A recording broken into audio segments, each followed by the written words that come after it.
All right, so as you can hear in the background, I got my fan on. It's quite warm again this morning in Texas.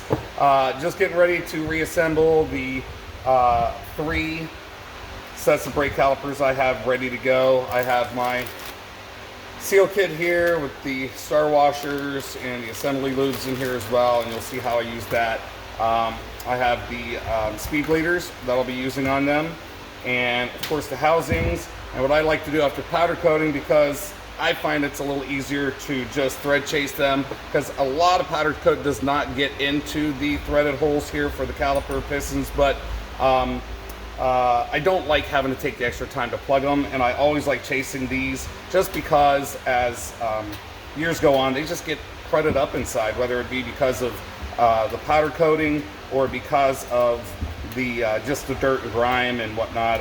I also thread chase the original screws when I can.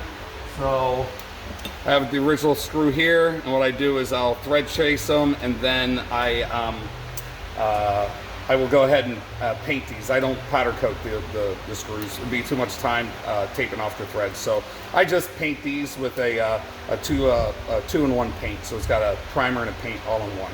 So I use those when I can. When I don't have good ones to use, I have sourced good replacements. They have a little shoulder on them, which I really kind of like, to make sure that they hold those calipers on really well. But they're 1/4x28. I think I misspoke on the first part 1 video, saying 3/8 by 24, but they're not. They're 1/4x28. The 3/8 by 24 is the thread for the hard lines into the calipers themselves. So sorry about that if that confused anybody. But like I said, I just go through here and thread chase these out before I even start putting the pistons back together. Like I said, I just like doing this to make sure that they're nice and clean, and that the bolts are going to seat properly, so that we're not going to have any clearance issues with the pistons on the pads later. But you can see here just a couple little 2 holes, and you can see the material that's coming out. Some of it's just dirt, and some of it's a little bit of the powder coating. So like I said, I just like to run the threads real quick and clean them out before I start the assembly process.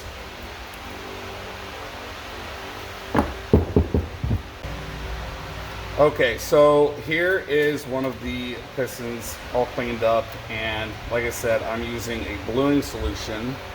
And if you look just like that, makes it kind of a grayish black as soon as you brush it on. So you see it's just giving it a bit of a coating so that it's not going to flash rust again. And like I said, this is where the pads will slide on to. So I just do a quick touch up of these. I'll let it dry. I usually do 2 coats to get a little bit more even. You can see here that it's a little streaky, but after the second coat, it'll be nice and even.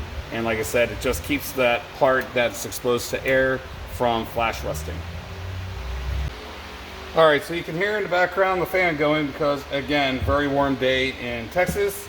If you look here, these are the sleeved portions of the brake calipers, beautifully done in brass. Really nice job. Exterior is done in a natural gray finish. So here are the piston ready to go. I'm going to show you how to put on the rubber seals. Are really easy, and then we're going to start the rest of the assembly process.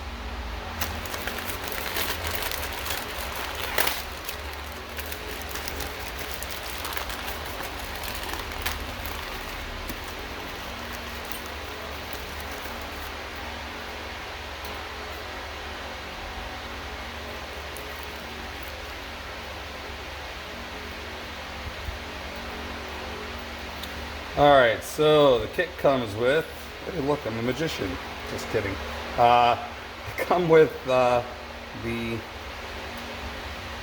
rings that go around the base seals. You'll see where those go in a second. So 4 of those, 4 of the seals for the actual pistons, and then the 4 dust boots to go over top of everything. So what I like to do is these are real flexible when they're new, unlike that one I showed you on the last video. So all I do is I start sliding them on one end and I work my way around and just make sure she's seated perfectly on there. There's no buckles or anything. So if you look, you can see the seal is on there with no puckers or buckles or anything like that. So that's pretty much it. I mean, it's pretty easy. Gonna start it on here, work them around, and done. That's 2 of them done already. So some people like to put them in, the pistons in first, and then put the dust boot on afterwards. I like to get the dust boot on first. It just makes it easier to get it the seat later. Once this is on, a lot of times you'll have to use either your vise or a pair of C-clamps or something to help get these seated completely in. And once you do, sometimes they have a tendency to pop all the way in, and then there's no real room to work with your rubber seal. So you want to make sure that it gets in to the groove. See that groove? You want to make sure this lip gets into that groove. See? You just kind of pull on it a little bit, make sure it seats in there.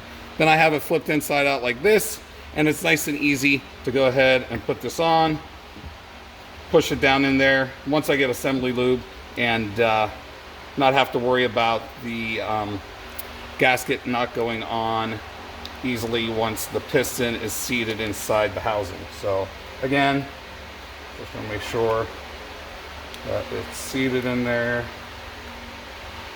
Looks good. So there you go, 2 and 2.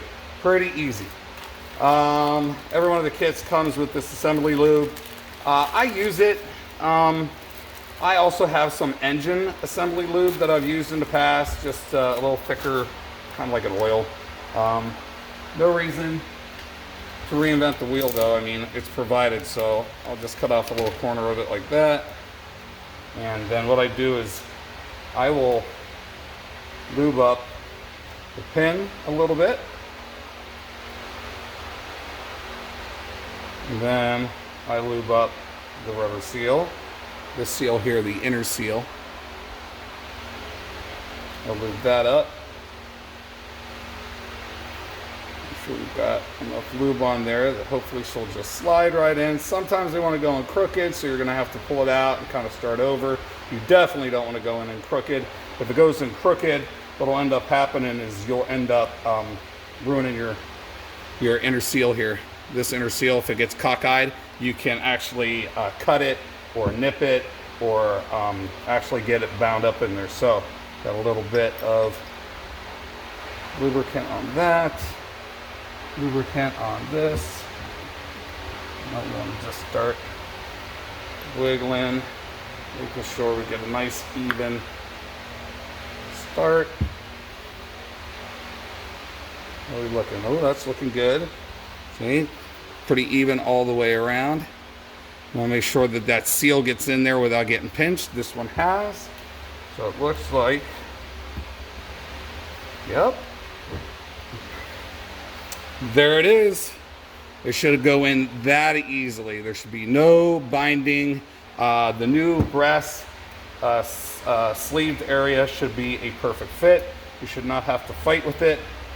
If you are fighting with it, then you need to lubricate your seal and the pin a little bit more. Now, you'll occasionally get them where they're just not clocked quite right. When I'm done, what I do is I'll take a pair of pliers and just gently rotate this so that it's lined up perfectly, but it's not a major issue until you go to put on your brake pads. But I'm gonna make sure that when you get them, that you don't have to worry about trying to get that turned or whatnot. But like I said, that seal's lubricated, so it's not gonna bind it, it's not gonna rip it by just turning it just that little bit. So then what you do is you grab your little ring here, your snap ring, you put it around. You're gonna make sure that it seals, or seats, I mean, in that groove really, really well. And then if it is, you'll see it'll get, it'll sit in the top. You'll have little to no gap at the top where they come together. There we go. You've got one completely done. This one happens to be the outside. So when we go to put these together, this one will go here, and the other one will go here with the speed bleeder there. All right, let me get the other one done real quick, and then I'll show you how to put them on the housings, how the speed bleeder goes, where the speed bleeder goes, and how to assemble or put on the hard lines. Okay, so both of them are done. As you can see, I made sure I got them clocked nice and straight. And we're going to start with the inner piston. So real quick, these are the quick bleeders or speed bleeders I use. So they're just a Dorman product. They're a Dorman number 12701 right there. 2701. So these will work on any of our Datsun Roadster brake calipers. They are a 3/8 by 24 thread. They already have a little thread sealant on it for us, very convenient. And I've been using these, gosh, I don't know, for the last year or so, and everybody seems to like them. So no reason to stop using them now. So what we'll do is, so I got the right one. Yeah, all right, so what we're gonna do is we're gonna install it onto the housing. So you'll see I have the stock, I forgot, the stock bolts. Like I said, I just paint them. The kit comes with the new star washers. So new star washer on. Like I said, I've already chased all of the threads on the housing here, so should be able to get them started pretty darn easy by hand, and I do. Like I said, chasing threads, just make sure they're going to tighten and seat properly, and you're not going to have it bottom out because of some dirt or whatnot, and not be tight and maybe even shear one off. So just go ahead and put those on like that, and then you get your ratchet.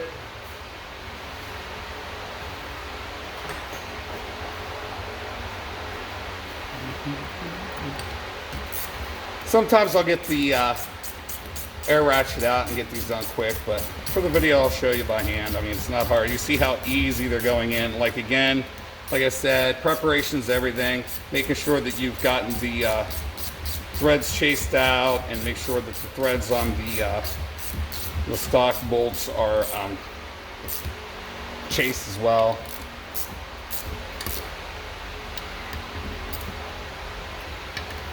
So just put these on really quick.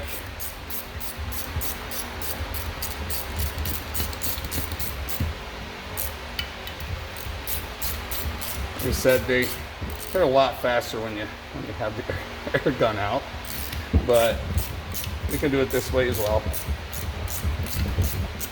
Oops.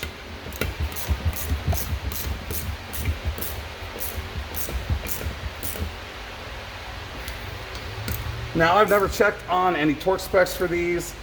I just tighten them down until they don't want to move. I've done this on my own race car, the number 13 race car, and have had zero problems with those brakes. I checked all the nuts, bolts, and whatnot, suspension pieces, brakes, every time I go racing. So, in the, I don't know, 6-7 years I've been racing the car,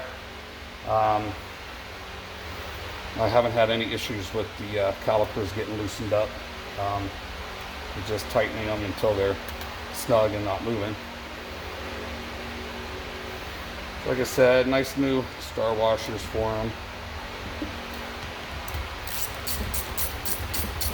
So you get the idea. So I will go ahead and finish that off camera, and then we'll start with the bleeder, putting the bleeder on, and putting on the hard lines. Be back in 2 seconds.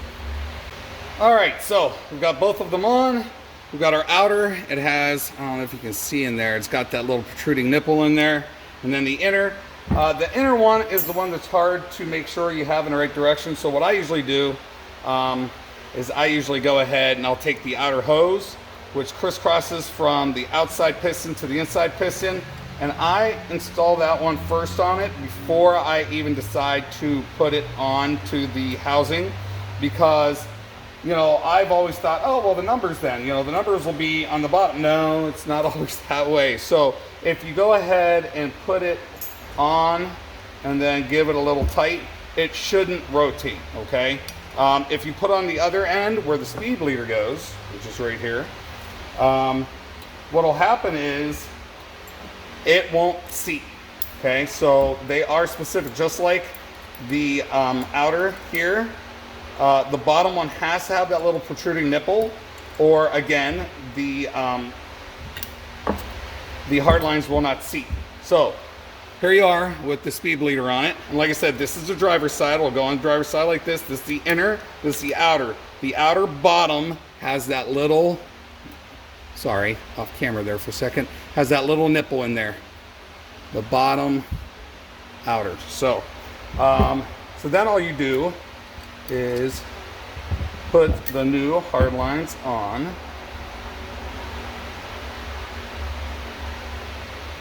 And with them all new, everything usually goes together really nicely. I will mention one thing about my hard lines, and a few people who've bought them have noticed it. Everything's 7/16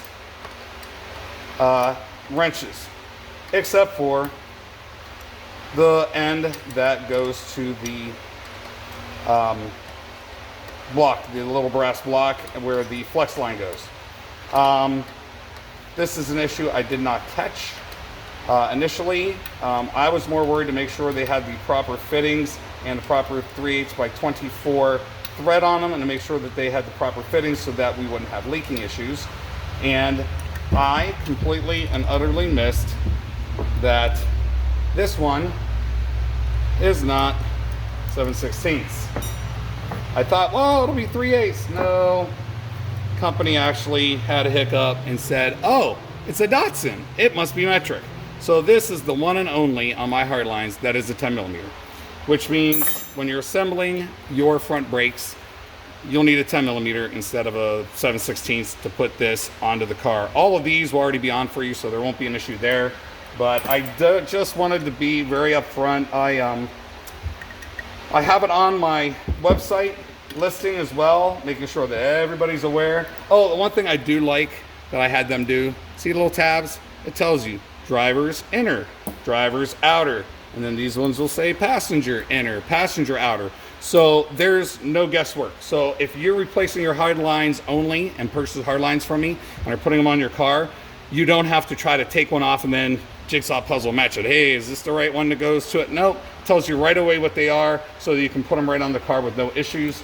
So the only other thing is I left a little bit extra room at the top here. The lines are very robust, so you can actually bend these a little bit to make sure that they match up with your line on your car. So I've had a couple guys go, hey, it doesn't match up exactly perfectly like the original, da-da-da. And I said, you're right, it doesn't match exactly perfectly just like the original, but like I said, it's not because it doesn't fit, it's because the I made it so you had a little bit more wiggle room, because people have done things like completely removed the little brass block and used their own, or just did it directly to, oops, fumble, did it directly to the flex line, which I would not suggest. The little brass block is there primarily to keep that hose from flexing and whacking into suspension, and having the hard line and the flex line moving around underneath a moving wheel is never a great idea. So we're just going to go ahead and snug up this last one. Remember, when you go to put on your car, I would take this last one here at the bottom and loosen it back up so that it moves freely, so that you can get hooked up to the car. Then once it's hooked up to the block on the car, you can go ahead and tighten it back up. But having it loose just allows it to rotate. And see, once it's rotated a little bit, see, I can crank it all the way. So this way you have a little bit of play, and then you go ahead and give it that last little turn, and it doesn't move, okay? I usually put the little rubber boot over top again for when I'm shipping. I don't know. I mean, I'm shipping it in a box, so I've got it really well packed, but you never know. So there you have one complete rebuilt caliper, driver's side. Pretty nice, huh? All right. That's it. If you have any questions, go ahead and leave it in the comments section. Also, please remember to like and subscribe. I plan on doing more videos like this, helping those of you who are new to the Roadster community work on your cars, along with my part of the week. Hopefully here in the next couple days, I'll be able to do a new part of the week video for my new sway bar bushing hardware that is already listed on the Facebook site and my website. But until next time, keep those Datsuns running.